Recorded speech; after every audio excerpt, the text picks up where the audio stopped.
Hello guys, welcome back to my channel. Today we're going to be making a multigrain bread. This is one of my favorite. Let's get right into it. So we're going to start off by adding 5 cups of whole wheat flour to our bowl on our stand mixer. I'm telling you, making it with the stand mixer is so easy. It's not as labor intensive as when you would be manually kneading your dough. So I'm using the Knead stand mixer. So I'm adding 2 teaspoons of table salt. And now we're going to add our yeast, and we're adding about 2 tablespoons of active dry yeast. For the yeast, you should always store your yeast in the refrigerator or in a very cool spot inside your kitchen. So 2 packs will be enough to rise our dough to the level that we need it to go. And then we're adding a 1/4 cup of brown sugar. Now we're attaching our bread hook to our stand mixer because we're going to now combine all our dry ingredients. So I just turned that on for about a few seconds to combine the ingredients.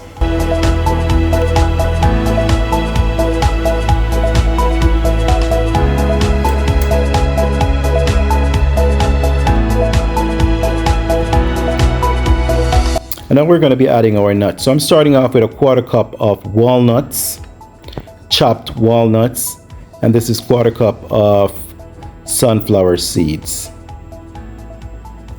You can add up to 4 nuts. See, now I'm adding raisins, so I'm adding 1/4 cup of raisins. I'm just going to combine all our ingredients again, just mix it around for a few seconds.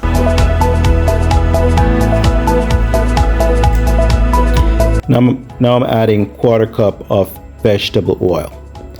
So for our liquid, we're going to use coconut milk. You can use water if you like, or regular milk. I like coconut milk. So now I'm going to let my stand mixer mix all the ingredients to form the beautiful dough that we're looking for. So usually do this for about 5 to 6 minutes or so.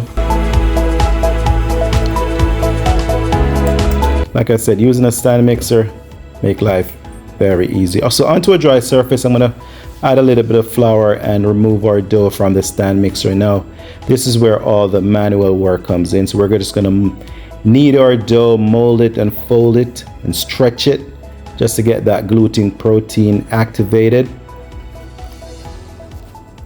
Yeah, so when you're molding your dough, it should not feel hard as a rock, not literally a rock, but I'm trying to say your dough should have this nice, soft, supple texture.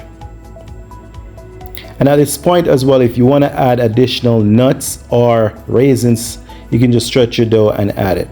So into a lightly greased bowl, I'm adding my dough. I'm going to set it aside for about 45 minutes to an hour to rise. If you're still watching, guys, please don't forget to subscribe. This is what our dough looks like after 45 minutes. It's basically had double in size. So I'm going to repeat the process. We're just going to stretch it, mold it, fold it. I'm also going to get my rolling pin to roll it out, stretch it out, get that gluten protein activated. So again, you just repeat this process for about 5 minutes. So now I'm cutting my dough into 3 equal parts. Roughly, so each section weighs about 1.5 pounds or a little bit over 1.5 pounds. And this will give you a reasonable size bread. You know, the pans that I'm using, they're 9 inches. So we're going to repeat the same process for the individual cut of dough.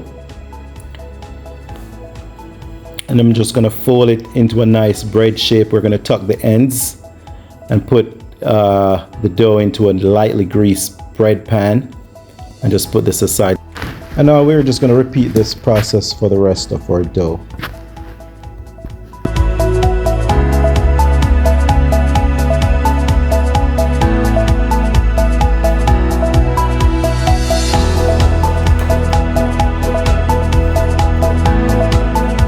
So now we're going to put our dough, give it about 40 minutes again to rise. This is what it looks like after 40 minutes. They have risen beautifully, and we're going to put them in the oven, bake them for 28 minutes at 370 degrees. At